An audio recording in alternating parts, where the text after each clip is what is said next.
Hello, and welcome to the Permaculture Vine Podcast live with Permaculture Canada for April and this month's special guest, Michael Wardle. Welcome, guys.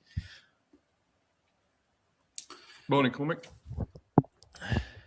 Good afternoon, Cormac. It's good to be back again after an absence of a couple months for myself. So good to see you all. Yeah. So Graham from Permaculture Canada. Michael, do you want to introduce yourself very quickly? Okay, thanks. Michael, I work in Southeast Queensland, Australia, Northern New South Wales. I'm a full-time permaculture consultant and designer and educator. My business is Save Us All Permaculture. Been doing it now professionally for about 13 years. 13 years. And it's been a really interesting ride and space to work in. Great stuff. And I'm your host, Cormac, as always. If you want to join our community over in school, I've put the link in there where we just a bit of background on where I post about my own property as well. So what have you been up to? So, Graham, do you want to kick off there, please?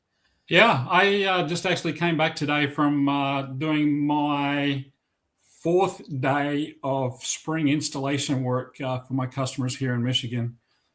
So today we were out planting some of the frost tender annuals in some of our folks' gardens because we feel pretty comfortable that we're past our last frost date for spring.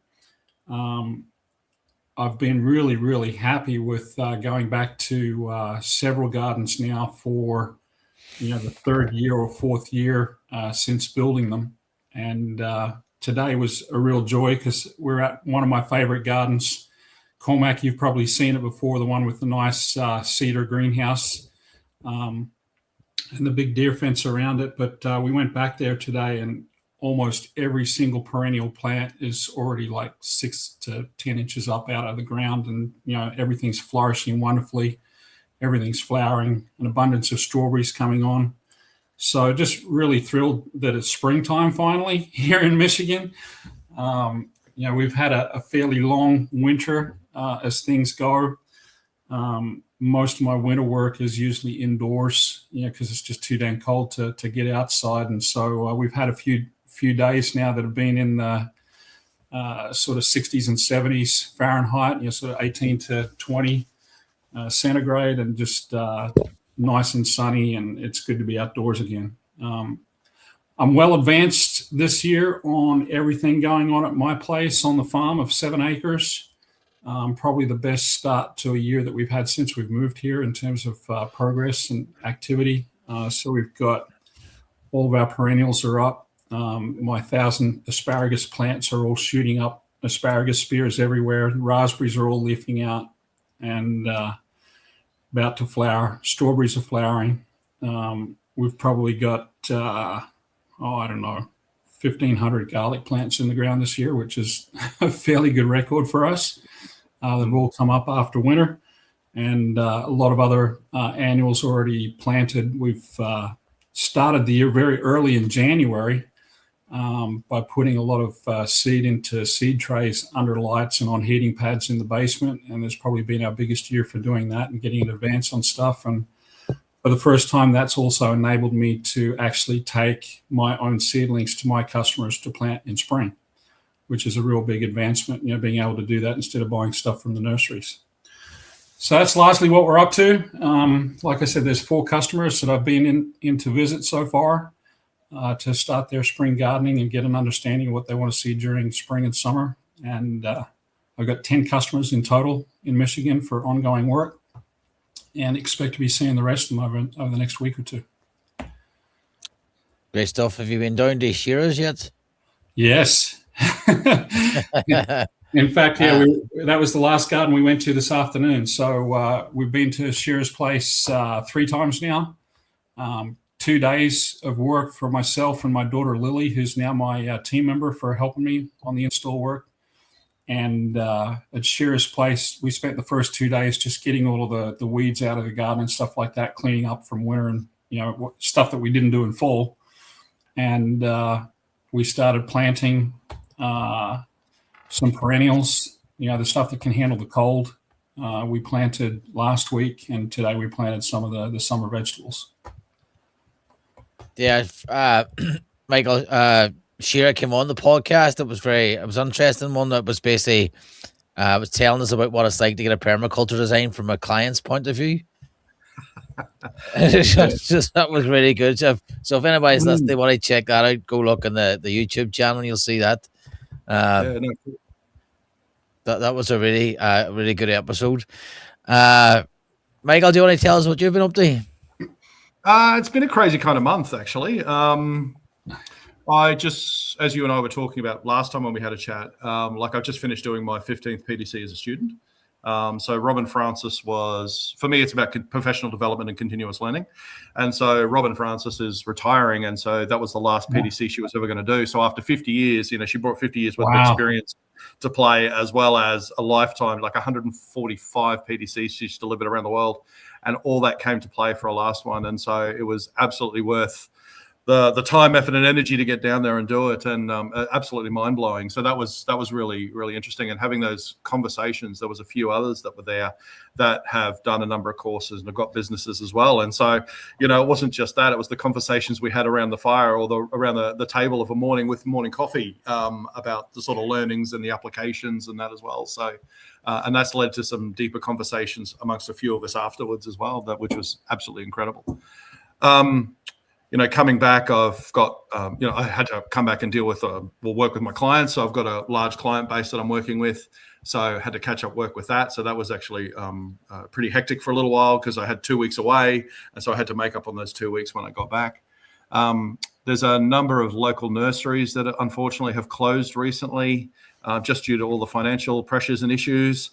And I used to send my clients to them to get certain plants, and now that they're closing, so I'm starting my own nursery again. I used to have one years ago that I used to have for clients, and so I used to just I'll support other small businesses, so I stopped doing it, started sending clients to them, and now that they're closed, I'm getting that up and going again. So I've got a lot of plants on the go out the back at the minute. They won't be ready for, I don't know, maybe 4 months or so, but still, a lot of perennial stuff, which is actually really cool. It's nice to get that in the ground again. I just recently launched, in partnership with Permaculture Australia, a project where we're actually looking at, it's called the 90 square meter friendly experiment. And so it's not just about how much food we can grow. I've been measuring, and I've got my templates and stuff that I've been using for years for my own stuff. And so the idea was, there wasn't a lot of collated information from across Australia. So it was just a lot of people talking about what they were doing online. And so it's like, well, let's get this information and pull it together. So we've got a 12-month program that we're running, an experiment. I think we've got about 60 people across the whole of Australia that have signed up. And every month it's going to be looking at how much they're growing, what they're growing, monitoring pests, monitoring how much water they're using, what the different tools and techniques are, because we're all from different climate zones, and what the expected yields are from that as well. And that's really, really exciting. So that's a big nationwide project they're working on.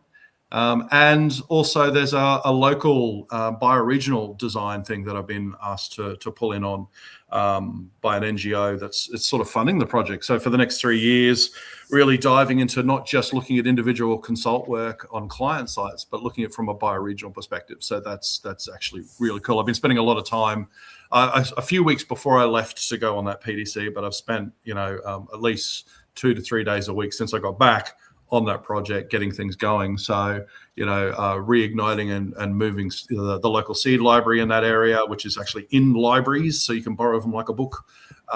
That's actually going really, really well. Ultimately working with schools, and lots of free, because it's funded. There's a lot of free workshops for the local community as well, and they've been really well attended. So it's been a crazy month, but I'm sure as the flow arrives, as sort of get a handle on that, it should be a really good ride. So yeah, that's currently where I'm sitting. Awesome. I have had my curiosity get the better of me. So I'm a graduate from Noosa District State High School. Oh, nice. So I got to ask, whereabouts in Southeast Queensland are you located? My car. It feels like it some days. Well, listen, I do travel a lot with regards to my work. So it's not just in Southeast Queensland or South Queensland. It's also Northern New South Wales as well. Yep. But I have a house in Ipswich Okay. that I'm currently renting. And this is sort of where I spiral out from there. But where the house sits is actually access to 3 major highways within a 5-minute drive. So that's why one of the reasons why here, also the kids were going to high school here. And so it's just up the road, and then I can choose which highway I need to go on depending on where I'm going. So Awesome. yeah. So I actually went to school in Ballina as well in northern New South Wales. So I'm quite familiar with that part of the world. And my parents moved around a lot. So all of those highways that you mentioned, you could mention pretty much anything in northeast New South Wales and southeast Queensland. And my dad's driven it at least once or twice. So they're actually living up in Darwin right now. They decided they wanted the warmer climates, and my brother's up there and one of my uncles as well. But we had a farm in Karoi in nice. Black Mountain in the back of Karoi. Yep. And that's where I actually learned about permaculture for the first time back in about 1983, 1984, reading Mother Earth News magazine. Not Mother Earth News, I'm sorry, Earth Garden. Oh, yeah, Earth Garden, yep. Which I believe is no longer functional. I think it just... there's a few of them aren't around anymore. Grassroots is gone. Earth Gardening's gone. There's a number of them, yeah. Yeah, I got Grassroots. I got the first 100 issues on my bookshelf right here that were donated to me by my parents when they stopped farming. Nice. And I've got about the first 150 some of Earth Garden as well. My favorite magazines. It's interesting how, even they've gone with these days, they're just stopping. They're not doing it anymore. Yeah. Whether they're through the age of, digital technology or whatever else as well. And I say this quite a lot when I teach, and my kids will never understand the pain of index cards. Pulling out a book and having to read, they just get on it, it just Googles it, and there it is. There's the information. Check your references. But having those resources and having them disappear, I think, is a bit of a loss. It is. Yeah, no doubt in my mind. Because back in the day, pre-internet, pre-Google, pre-cell phone.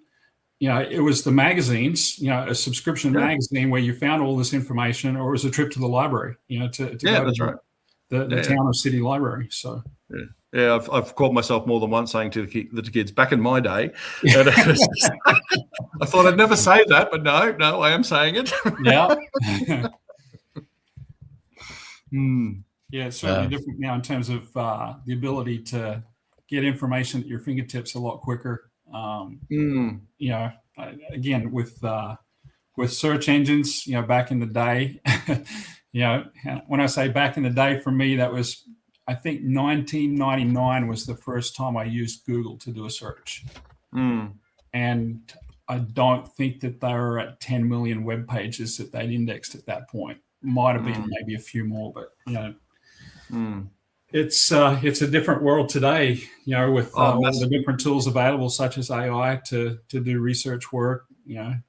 Well, it also is a research work that's got to, when you look at, some of the statistics where, anywhere between 30 and 40% is wrong because it's actually drawing from websites. It's not an AI model, but a large language model. Yeah. And, it's about subject to what they tap into at time. And then there's the hallucinations. Well, I recently was reading an article where, they hallucinate to a point because if they can't find the information, they make it up. Yeah. And so you're looking at that as just I'm just using that for research. And I was actually because I also work for the University of Queensland as well, and as a permaculturist, and I was in giving a discussion for a particular activity that the media students were actually going to go through, and we're talking about ethics and AI, and that one of the professor there said at the end of the discussion when we were talking about this particular project, he said, if I get 200 assessments all come in and they all sound exactly the same because it's been written AI, you're all in trouble. Because it was just it's just like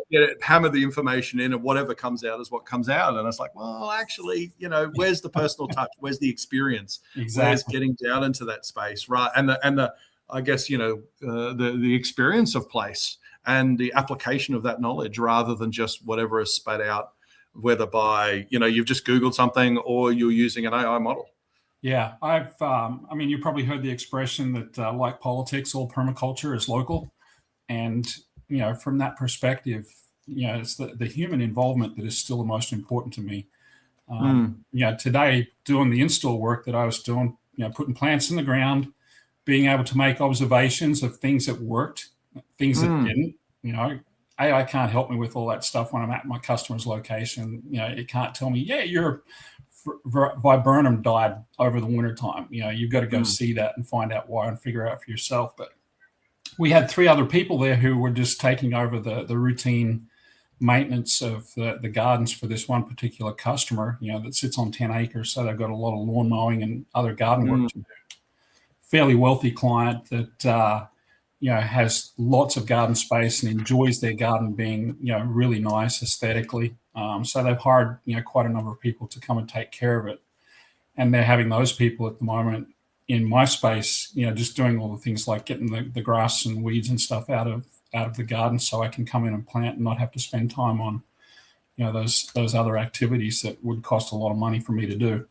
So, having, sat with those folks for a couple of hours today, I had the opportunity to teach them, about what permaculture is and, why we've done what we've done. The lady that was doing the gardening, she said, I've been doing the weeding, and she said, I've been finding all this white stuff in the soil just below the surface. It looks like mold. And I said, yeah, that's all the fungal growth that we've been trying to encourage, because this soil was, literally dead. When we first took over the plot, it was sitting on grass and nothing else. And we've worked hard for 4 years to try to get organic matter into the soil and build up, populations of things that are valuable. And so I visited with her and explained, why all that stuff is important. She's like, I'd never heard any of this before. And she said, and I've been gardening for 40 years. I said, well, it's a different kind of gardening. So, for me, that's the kind of stuff that's really, really important at the personal level. And, frankly, it's the, reason why I made the decision to jump off Instagram, because I just couldn't get that really level of personal interaction with folks on social media. Well, permaculture is about connection. It is. Whether it be connection between elements, the connection between people and landscape, connections between, it's nothing but connection. And when you and it is a level of disconnect. We talk about type 1 errors and, that level of disconnect of, I think, the use of some of these tools and technology, and we can't avoid it. It is absolutely everywhere. Every time my computer updates, it is again. Every time my phone updates, every time, it doesn't matter what it is, it's always there. But I think, that level of disconnect between that and just relying solely on that as a model. And I've seen, a few individuals and organizations where they're relying solely on that particular level of technology to drive them in what they're doing in business. And it's like, I can kind of understand trying to leverage certain tools and technology, what is appropriate and what is not. But, without that lived experience, it's just learn by rote. Yeah. It's not taking that. And just because, even when you're looking at, like, I've got a lot of books. I've got lots of books everywhere.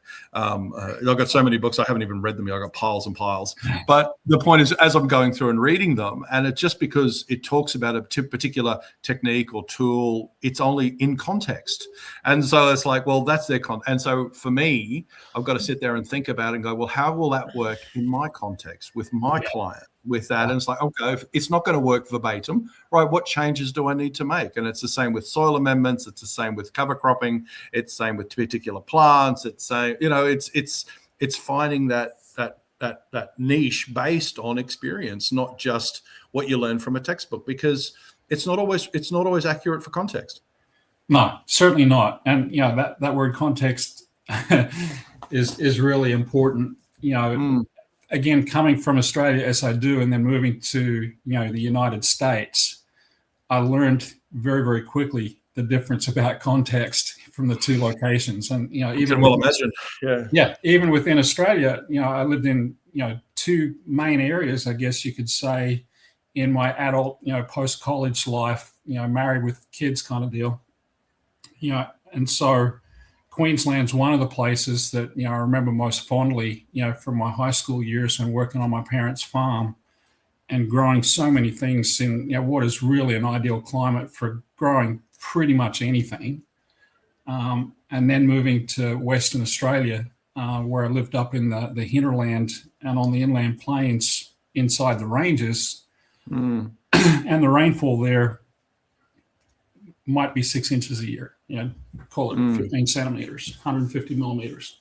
And it might come in 3 rainstorms. And so, I learned, that I had to adapt all of my methods, techniques, applied different entirely techniques, when it came just to rainfall, and how to manage, rainwater harvesting. And I've learned a lot of good things from that, which I still use even here in Michigan, where we get dang close to 1,000 millimeters of rainfall a year, 40 inches.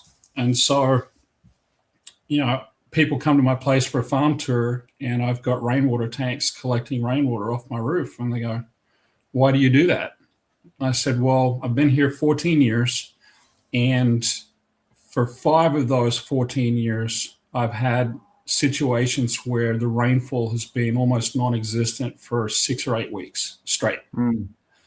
And that rainfall has gotten me through those difficult times, because it's sitting in a tank where I can access it.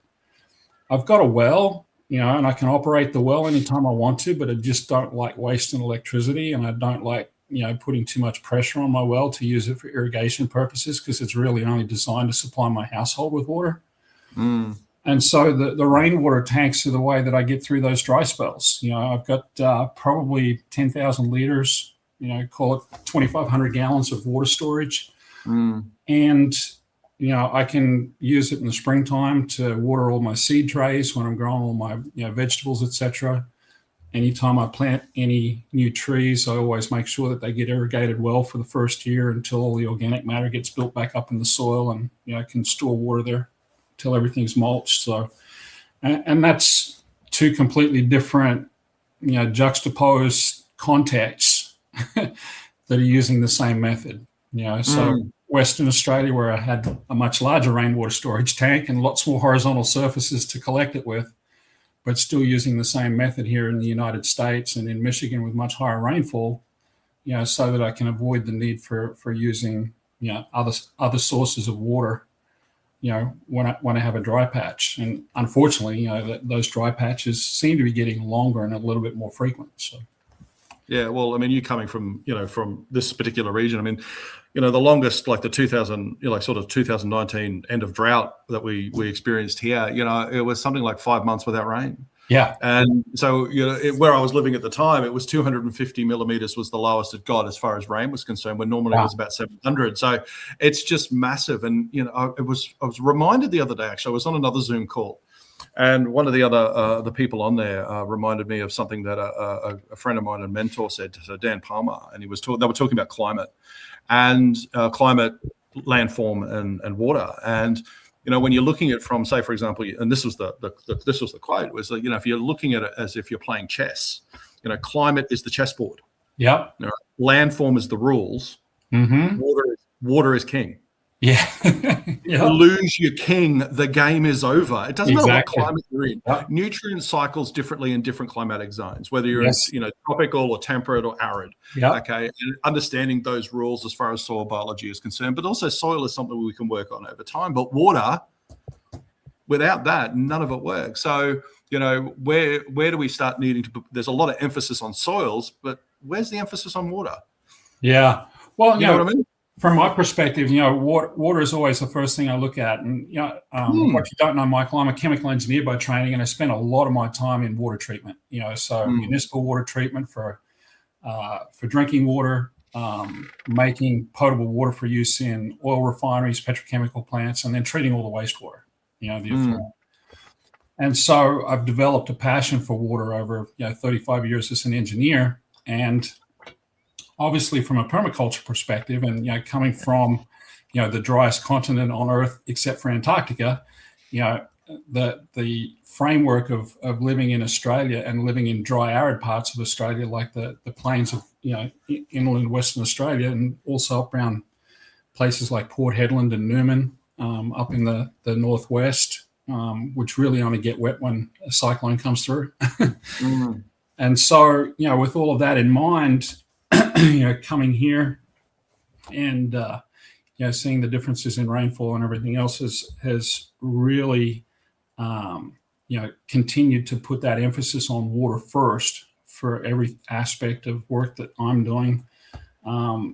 You hear the term mainframe design within permaculture, which is water, access, and structures. And I think water is listed first for good reason. And so we treat it that way. Yeah, absolutely. And also, when you're considering the soil, so one of the things when I was down at Jambon Gardens with Robin Francis doing that PDC, and like the soils there are very plastic clay, and it's not about getting it in there because the clay just won't hold it. It's too heavy and too plasticity that it's actually going to allow it to absorb. So it's not about sinking it in the soil, which is what a lot of the techniques are talking about. It's about storing it somewhere else. So moving it across the landscape to dams and all sorts of other places. So therefore you can use it in times when it's not available. And where some people have really, really friable soil, so it holds, and then there's the sandy soils which it just drains away really fast. So putting it in those sort of yes, you can change that with the building organic matter over time, but still ultimately it wants to be its baseline, whatever it happens to be. So you've got to constantly work at it. So how can you store it in a way that you can use at a later stage? So even that's still based on that chessboard idea of climate is the board. Yeah, and water is the king for sure. And you mentioned sandy soils, and that's what I sit on here in Michigan. I cannot dig a dam or a pond. I mean, I can dig the hole, but it's not going to hold water. And I started digging a hole and then found out that it wouldn't hold water, and I'm now about to turn it into like a subterranean greenhouse because it's just not going to hold any water. And so, from that perspective, water is even more important for me to manage because when I do apply it, I've got to make sure that I apply enough of it to overcome what I'm just going to lose straight through into the groundwater table. The groundwater table is pretty shallow here. It's like my well is only like 30 feet deep, to hit the water table. And I think that's, just because of the fact that we've got very, very sandy soil, the pressure around, the hydraulic pressure just lifts it up pretty high here. But in any event, I've focused on all I can do with organic matter, sort of 6, 8, 10 inches of mulch on top of the soil, to use that as a reservoir for holding water. Because I know that once it gets below, the soil surface, it's disappearing. Yeah. And that's where I like the difference we're talking about with, what says in a textbook compared to the context and reality of a situation. There's only so much you can learn, and it's practical application over time, that wisdom, if it were. That gives you the knowledge to take it and adapt it. So it's not just the knowledge; it's the adaptation within that, and whether it be different climate zones, different countries, different whatever. Personal, local context. Learning off an app. Yeah. Okay, Cormac, we'll hand it back over to you since you're the host. Sorry, just going to add my 2 cents right there. I want a button just to switch all AI off. It's doing my head on now at this stage. And then now they've started AI videos building greenhouses that have no context. It's like shows these 4 AI men coming in, digging the hole, and it's like 10 million views. That's just like, for God's sake, it's a load of rubbish. I think it has a place, and I think we've got to stop calling it AI, and we've got to start calling it what it is, which is a large language model. I think the word AI is giving it a different spin. It's giving it too much credit that intelligence is the word actually applies. It's actually mining other people's ideas, and I mean, yes, it's been shown to be mining its own ideas because what people have actually, the questions that it's asked. But just a case in point for me, like the last couple of years, I've been very, very ill. And we're managing it now, but it was actually the large language models that actually helped point the doctors in a particular direction that allowed them to identify some of the issues that I've had. Because for years it was matter, we don't know. It was just that. Now it's like, boom. I think there are applications in and around that. Like I said, appropriate technology rather than low technology or LO technology. But the using it for everything, I think, just takes away. Again, that level of disconnect. We're even disconnecting from ourselves. the app will do it, or the large language model will do it, or it's just assisting me. It's like, yeah, is it assisting you, or is it, you know what I mean?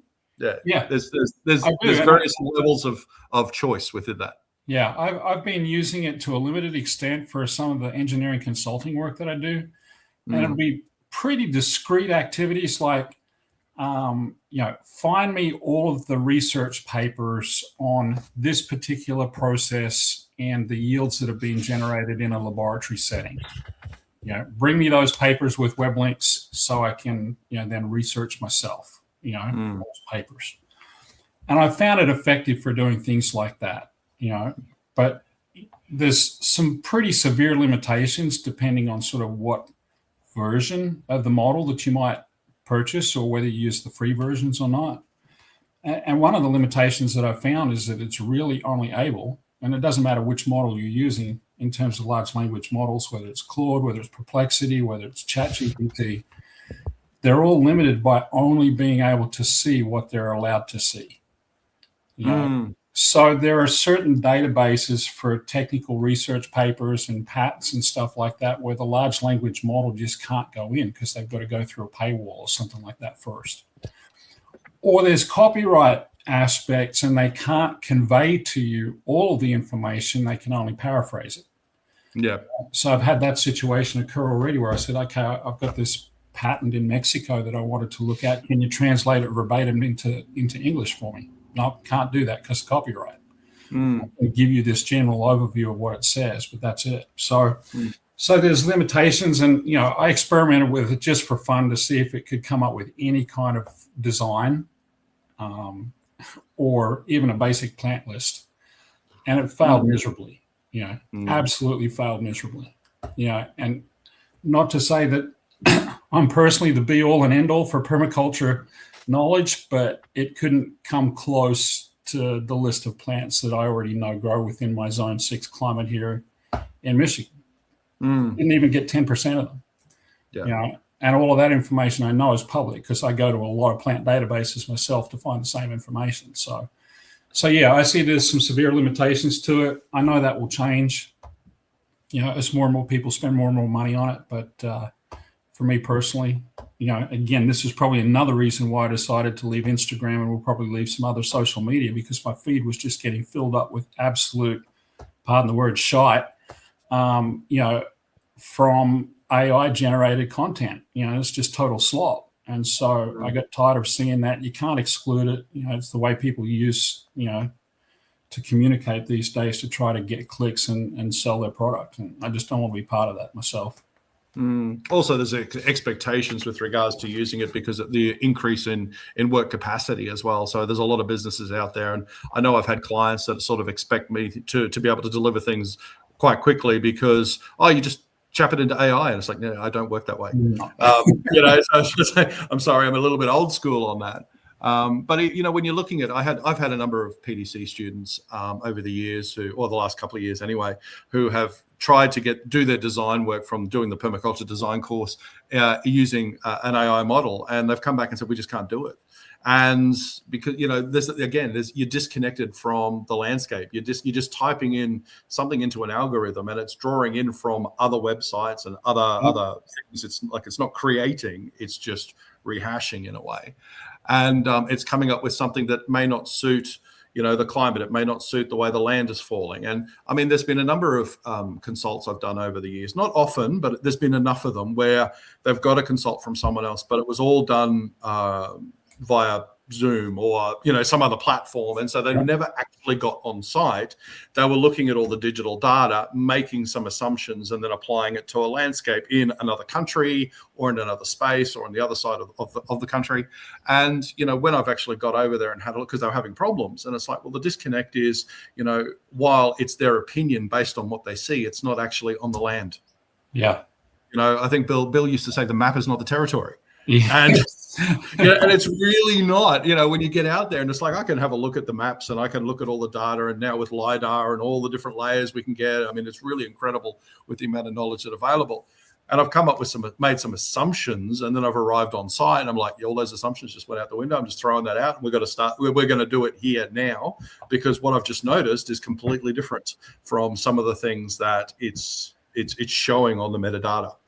Yeah, that's very important. And Cormac and I share the experience of having worked for a firm that was, what do you think, Cormac? It was probably 95% remote work and very, very little site visits involved in the work that we were doing.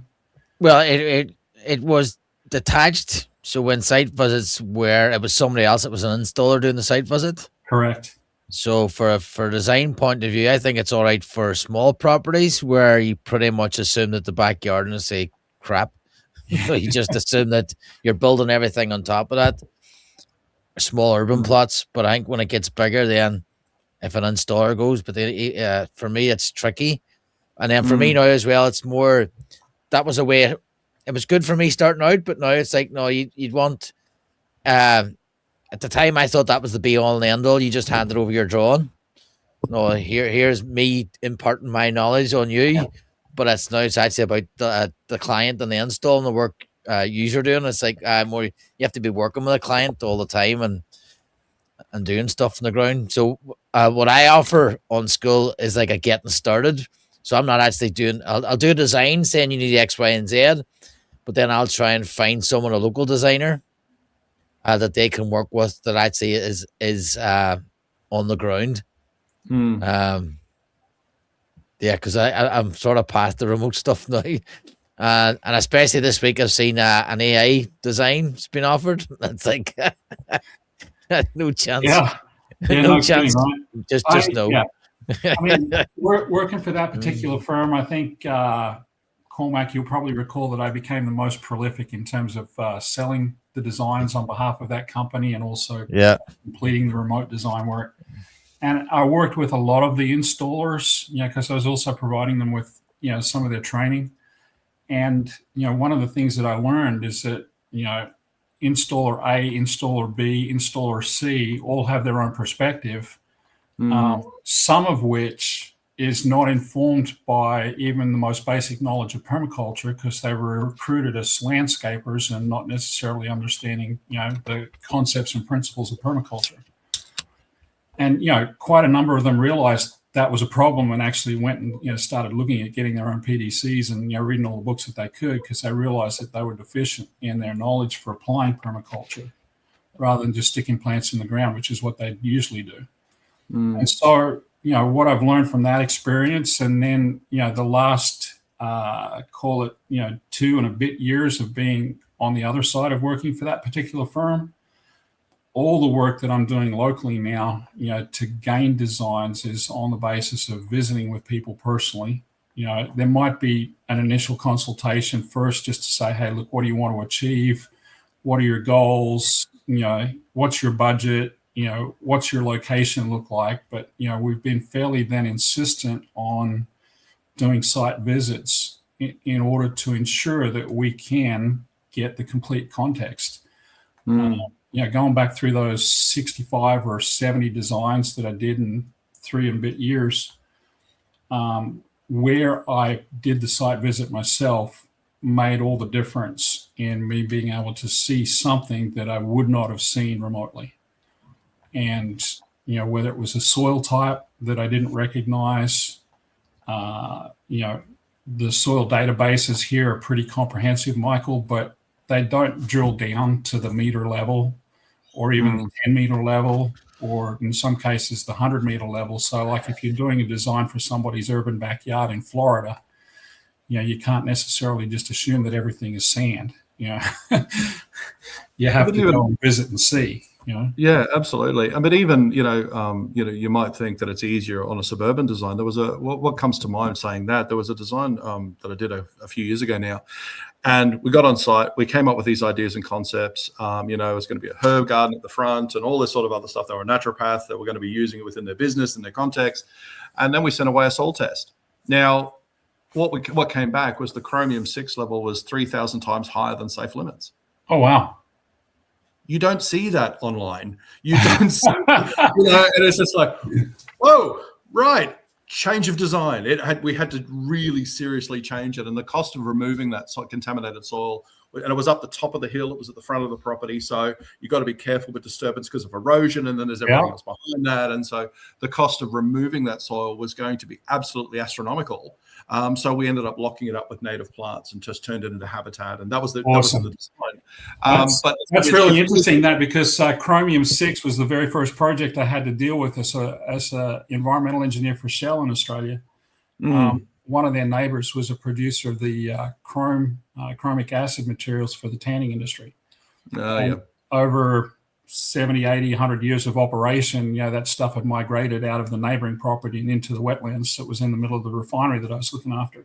Oh, no. And so hexavalent chromium and trivalent chromium, is something that I had to learn about pretty dang quickly. And, when you hear about 3,000 ppm of hexavalent chromium in a soil, there's not a lot that you can do. Not at all. And what got us is because of where it was situated, the question was, how the hell did it get on that site? We could not in any way think about how, and what it narrowed down to is at some point in the past, they got some work done and some soil was imported. Some fill came, So we're assuming that it came in on the fill and it's just sort of stayed from that point. But, doing a remote, consult wouldn't have picked that up. Find that. Yeah, that's right. And then when the plants start bioaccumulating that, and ultimately, if they started using it in their business and then started making tinctures and other things, these things are really important. And when you're looking at just doing I don't know, how much was that, Cormac? $250 you said for a remote AI design or something? Well, no, so some context of it is like, okay, I want a 250 design used loosely AI design. You put in the parameters in the large language model. I've got to stop using that word AI. Large language model, and it comes out and spits out a design, and you throw in all the bits and pieces that you can because all that stuff is readily available. It spits out something, you hand it over, and then you miss that potential contamination, or you miss something else. You know what I mean? You're missing something and then it doesn't work, or there's huge failures, or there's lots of problems because of it. And I think that comes from that disconnect and the map not being the territory. Well, and 3,000 ppm of hexavalent chromium is equally toxic to probably 90% of the plant and aquatic life that you want to name. Yeah. Just as it is toxic and carcinogenic to humans. And so, I've got my own personal experience with that because, sitting at 5,000, 6,000, 8,000 ppm, the soil was absolutely sterile. Yeah. Not any living creature that you want to name was present, except anything that might be able to handle, 6,000, 8,000, 10,000 ppm of chromium, which is not organisms. Not a lot, yeah. So was that picked up from just a soil test, or from observations that thought, we need to get a soil test because of the? Yeah, it was done from a soil test. So one of the things I always encourage my clients to do is like, let's do this, and let's organize a soil test. And there's ways of doing it because we're dealing with history, and we haven't treated our soils particularly well, and so just understanding that just gives us another layer of knowledge. And so sending it away, and there are some programs in Australia that they're currently closed for the minute, but you could get a comprehensive or relatively comprehensive contamination heavy metal soil test for not a huge amount of money. Currently, that particular program's got its doors closed, but there are other ways of doing it. And it's like, don't think of it as a cost. Think of it as an investment. Gosh, yeah. Because by not doing it, what is the potential? I mean, if a lot of food or any of that sort of stuff was grown on that site, all plants bioaccumulate. Yeah. And knowing whether it be lead or chromium or arsenic or God knows what else that could actually be in that space, and then that's going to be either shipped off site or used or eaten or something else, and over time that could potentially be will be an issue, whether it be for the family or for the surrounding environment. And so just because we know there's a history, I mean, here in Australia, there's certain patterns in the landscape. So when you're looking at most suburban blocks, especially if they're built prior to sort of the 80s, lead paint, so along the drip lines, and then you're looking on the verges, you get potentially a lot of contamination from, cars and all sorts of other stuff. And then you're also looking at, going older, the different chemicals that were used to stop termites and all sorts of other stuff as well. That was just put early 80s. No, they didn't do it. They wouldn't say just dump it straight in the soil. So we create this massive barrier so the termites can't get through. I mean, you're dealing with the history. where was the incinerator? It was typically on the back right-hand corner. The garden was typically on the back left-hand corner. So, knowing these basic, well, this is what everyone did. There was a basic pattern. Yeah. So knowing the pattern, then we can start looking at, well, this house or this property is a certain age, it's of a certain size. So we can do a soil test there just to be sure. And we want to talk about doing some stuff here. So we'll just get a soil test just to be sure. And that sets a baseline. Yeah. And that's we talk about map. This is a baseline for our soils and our water and other things as well. Yeah. Yeah. That's a practice that, we encourage is getting soil testing done, before we do design work. Simply from the point of view of, capturing certain things. And, in some cases, I was surprised, that the soil was much better quality than what it looked like when I was doing the site visits and taking the samples, and then seeing the results come back. I go, okay, well, so we've got a good situation here, pleasantly surprised. Now I can just move forward and everyone's going to be happy. But, by the same token, I've seen some others, where folks were like, I want to have a blueberry plantation, or I want to be able to put them in the ground. And it's like, well, your pH is 7.5 to 8. Let's start there first and say that it's not good for blueberries. Yeah, that's exactly right. And is that its natural baseline, or is that abnormal for whatever reason? If it's natural baseline, what's the consequences behind that? And every time can you even amend it? Because we want to go back to that. So what strategies can go into play? Yeah. Yeah, can you even amend the soil, to correct the pH in that situation? And, in my case, I said I've got sandy soil, but it's also alkaline.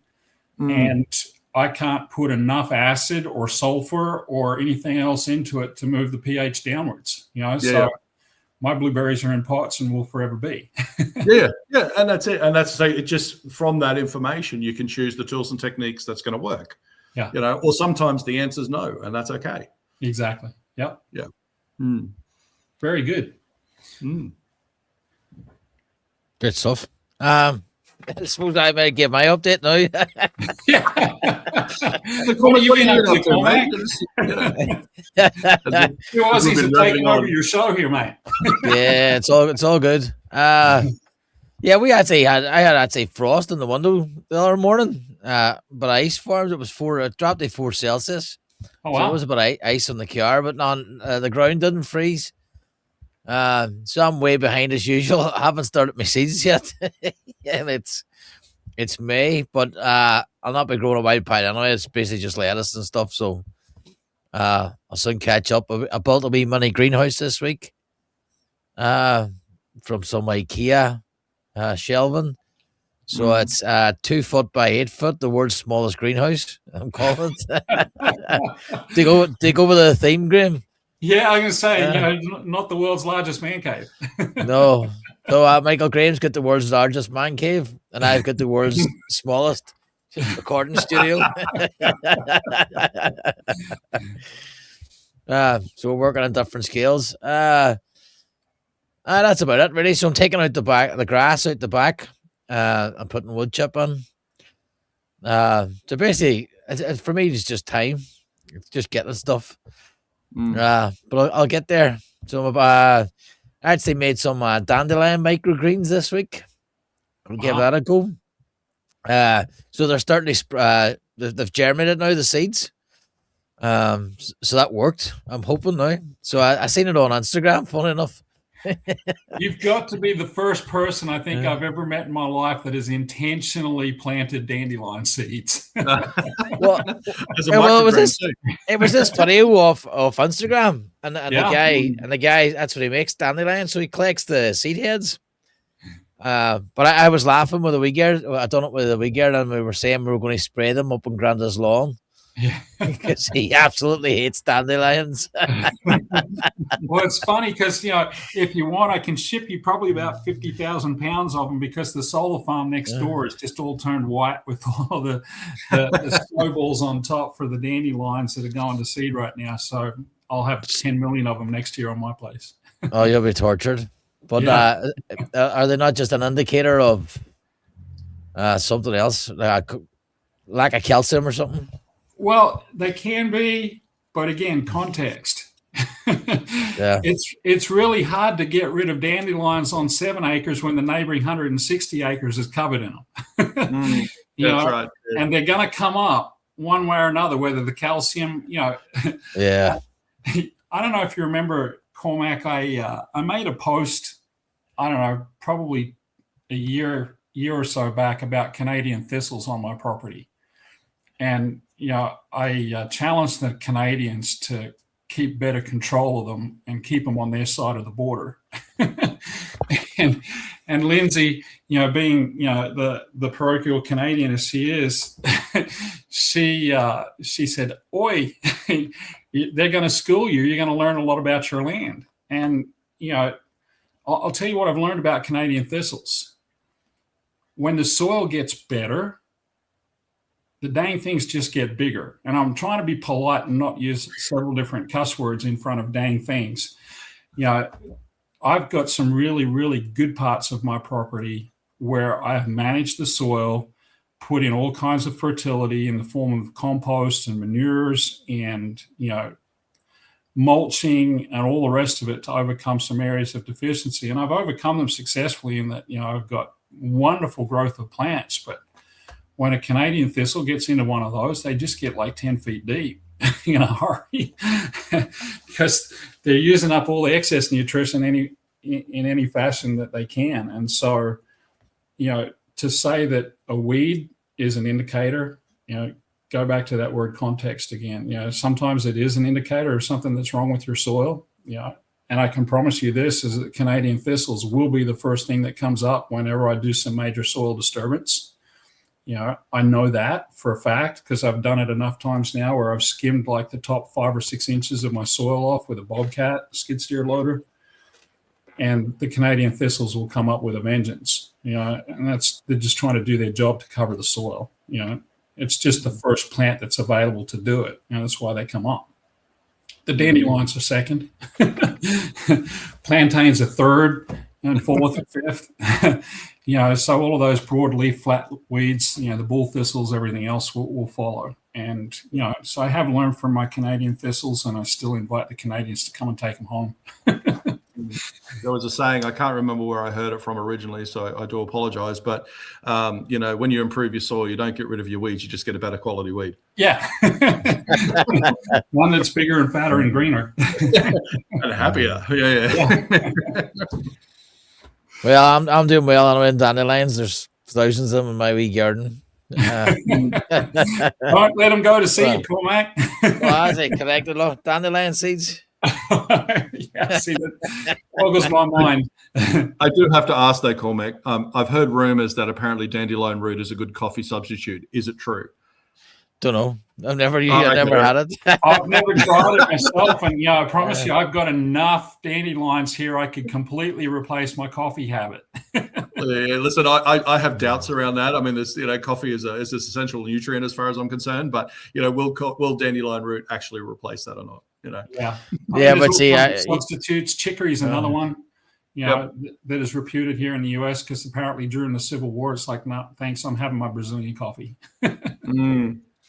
Until it doesn't show up anymore, right? I'd rather just grind some beans than go up and dig out dandelions and dry them. Yeah. What else have you been up to, Cormac? That's it. Basically, got my shed up, and the shed was a big deal. My shed studio. So I'm in here now. Nice I think work. this is the second podcast I've recorded in here. But again, I was all tidy and neat. Now it's a mess again. It just happens. So that's it, really. I think this week now, trying to get a lot of seeds, a lot of lettuce started, clear the beds. Finally cut the front garden. I normally wait until this time of year until the dandelions come up, and then for the bees and that, and just I'll get out and strum it. I have to actually rotovate it. So I was thinking of just rotovating the whole front garden and getting rid of the grass, and then leaving it a couple of weeks, and then going back over and killing any weeds that germinate. I don't know if you've ever cleared ground like that. I have, not like that. I have done it like that, and I've stopped doing it. To be perfectly honest, Cormac, the way that I do it now, which is the most successful for me personally, and which I've now used at 5 out of my 10 customer sites, and if I could go back and do over on the other 5, I would. I used to rototill it, or rotovate it, as you say. and I'd just bring up so many weed seeds that I'd be fighting it for the next year or two to get rid of them. Destroying the soil structure is another risk that I faced and proved that actually happens. So what I actually do now, the term that Cormac used, Michael, is strimmer. We call him a weed whacker here in the US. Oh, yeah, an edger. Yeah. An edger, exactly. And I just weed whack the stuff all the way to the ground, and then I bury it 6 to 10 inches deep in wood chips or mulch.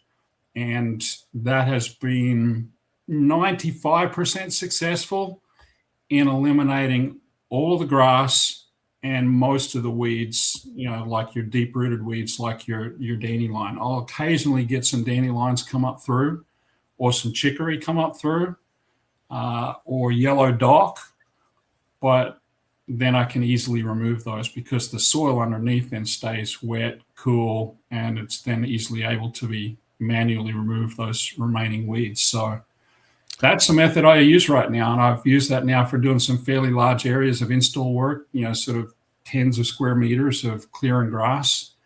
And, the thing that I like about it is, first, it's very quick. It's my cheapest way to do it in terms of labor.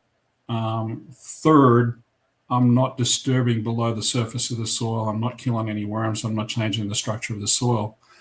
And fourth, I'm leaving within the soil all of the organic matter that's present from the soil surface downwards. So all of the roots of the grass and everything else ultimately will decompose, and that organic matter then stays in the soil instead of being aerated and oxidized. So, the other thing that I like about it is that, it forces me to put the mulch on and putting the mulch deep, means that I ultimately end up with a better result in terms of the moisture and nutrition for my plants. So I did leave out one detail. I have to terrace. It's a slope, and I have to terrace it. So I'm putting. So you got no choice about changing the soil. Yeah. So what I'll probably do is actually rotivate it, terrace it, and then mulch it. There's that word context, right? Yeah. Which is one of the skills. Sorry, yeah, go ahead.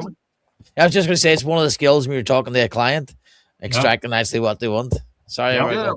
Well, and not only just what they want, but also really listening to them as well. I mean, I've had clients where they've said, I want a food forest, and I want this, and I want that, and then when you really dive into it, it's not what they want. They want something. They're actually really articulating something completely different. So it's not just a matter of looking at the food forest. It's like, well, actually, maybe when you listen to it, it's like, had that with a client a few years ago, and I'm still working with them now. We're now getting into the installation side of it.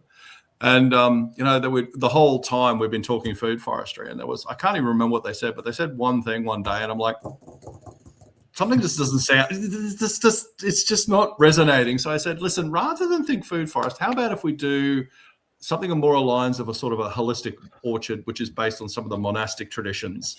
And I brought up some images and talked about different things, and it served a similar function. It's still got the different layers, just in different ways. And they looked at it and went, that's exactly what we want. Perfect. But you've really got to listen. And like I said, if it wasn't for that one comment they made one day, and if I wasn't listening, and that's also a skill that we need to have as well as designers. There's no algorithm that'll do that for us. Really listen to the client and go, well, actually, what about this instead? Or maybe not that altogether because of time management, soils, water, whatever. Budget. Yeah, that's the other one. There's all this sort of stuff. So, Awesome. Great stuff. Suppose next, Michael, what are you up to now? Any plan over the next month? Anything exciting happening? Always. It doesn't stop. I've got 5 new clients that I'm going to go out and visit this month. Have a look at their site, give some ideas and context, and then it's a 3-hour consult. I give a huge amount of that time, and then sort of if they want to take it further, we talk scope. So it's a point in a direction, and that's usually enough for some people. But sometimes people want to take it more. So I got 5 new of one of those. I'm still working on this bioregional project. It's going to be huge. It's got multi-layers within it. And I'm building it from scratch. So there's no model out there I can look at and go, oh, that's great, and I'll just bring that in. It's like, actually, there's no model out there like that. So I've got to build it all from scratch. So I'll be spending a bit of time on that, as well as working with my current clients as well. So, and there's a couple of educational teaching pieces in there as well. So it's a full-on month, but every month is a full-on month for me. The only time I really get off is around Christmas time. And that's because everyone's focused on Christmas. And so things really die back and I get a little bit of a space. But that also gives me a holiday as well. Working for yourself, you don't really get holidays. Well, that brings up an interesting point because, having lived in Australia, I understand this, that there's very few places where you have snow on the ground for very long. And most of them are the snowy Alps in New South Wales and Victoria. I get snow on the ground here for 3, 4, 5 months of the year sometimes, and it's ground is frozen from October through to April. Yep. And so I'm forced to stop gardening by the weather. So that's my opportunity to get my rest and, work indoors and do all the house projects I didn't get done between spring and fall. So when do you find time to relax and, let go of your business? Because, you can grow 24/7, 365 in most parts of Australia. Yeah, absolutely. Yeah, he is no different. Yeah, we can grow pretty much all year, just the different crops at different times and different trees and different stuff flower and fruit at different times as well. So it's about planning that. I design it in. So I used to work 7 days a week because that's how much, that's what it was. And then I started saying no. No is a complete sentence, just putting it out there. With a full stop and emphasis. No, full stop. That's right. Exclamation point. But I also started looking and going, this is unsustainable. I can't keep doing this forever. And I'm burning out. And so I started saying, not no, but I started saying not yet to some projects. So I started getting a little bit of time. It's not all the time now, but really it's around Christmas time because I take full advantage of that. There's that lull where everyone is sort of focusing on other things. And so I now have a period where all my clients know that you're not available.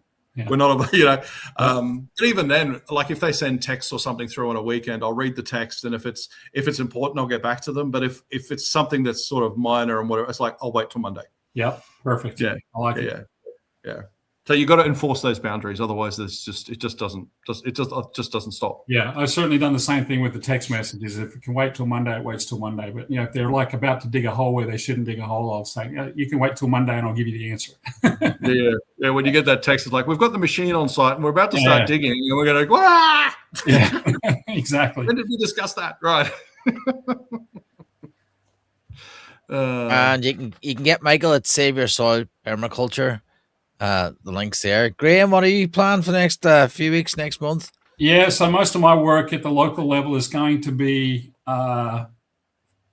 finishing the spring planting for my 10 repeat customers. I've got some design work to finish up, a couple site visit reports, for some on-site consultations that I've done recently that I need to write. So that's the main aspect of the permaculture work from a business perspective. Related subject, Cormac and I have talked about this before. My engineering work is to take a whole heap of waste materials and turn them into fuel and biochar. And so the biochar that's coming from a particular customer's waste material is going to be the subject of an agricultural study that I'm about to design and put in place over the summer, which will be to take the material, which just happens to have some chromium in it, and then put it into a soil mixture, put it in containers, put it in the soil, and figure out where it migrates to with a whole heap of soil testing and tissue analysis on the plants that we grow. That's so awesome. That'll be a big part of my month, is to get the design done for that. And, you heard my experience with hexavalent chromium, so I think I'm well qualified to look after this one. But the biochar is, we've already demonstrated through analysis the chromium is pretty much tied up, which is a great way to do it. So when you go through that process of soil remediation using phytoremediation with plants, the next best thing you can do is take those plants and convert them all into biochar, which ties the stuff up pretty much forever. So hopefully that's a tip I'll gladly give to anyone who asks. So that's me for the month. Some design work, some consulting work, and then lots of spring planting at my place and my customer locations. And you'll find that at permaculturecanada.world. Graham, you also mentioned you're off Instagram, but you'll be blogging on. Yeah, that's my local Ventures website. So I always put my design work through Permaculture Canada with Lindsay, and this is my local landscaping and install business. And this is where I put all my information for what will be my future blog, which I'll be starting tonight. Great stuff. And then for me, if you head over to school, Vine Permaculture, I'll trying to keep on top of it. Basically, updates from my own, and Michael's over there, Graham's over there. We have a community call on a Friday night, 9 p.m., where people drop in and chat. And we solve the problems of the world. Yep. We also had, it's like somebody dropped on last week, give me an update about what they're doing in their properties as well. So that's, I've called it now I can't remember what I called the productive property. There you go. So I'm trying to make my own property productive and share in the journey. And so there's a mixture of beginners and experts over there. Please join us. Guys, thank you very much. That's been great. Any final thoughts? All I'll say is, Michael, pleasure to meet a fellow Aussie, and wish you all the continued good luck for everything that you're doing over there. Thanks, Graham. A pleasure to meet you as well. Hopefully we'll get the opportunity to have a chat again. And Cormac, thank you very much for the invitation to be part of this live. It's been awesome. Been fun. Great stuff. We'll get you back for a roundtable as well at some stage. I must get them back up again. Guys, that's been the Permaculture Vine Podcast. And you can catch Michael's episode, I think it was episode 119. Graham, I can't remember what number you are, but you've been on a dozens of these, so you're well familiar with Graham. We'll catch you next week, where we have Dominic from I can't remember where he's from, but he's basically talking about digital permaculture. That was an interesting conversation. So hopefully we'll get his episode out on Wednesday, and then we'll get back, I promise, to publishing weekly episodes. Sort of went astray a wee bit there, just life. So hopefully getting back on track now with a weekly podcast. Chat to you later. Cheers. All right.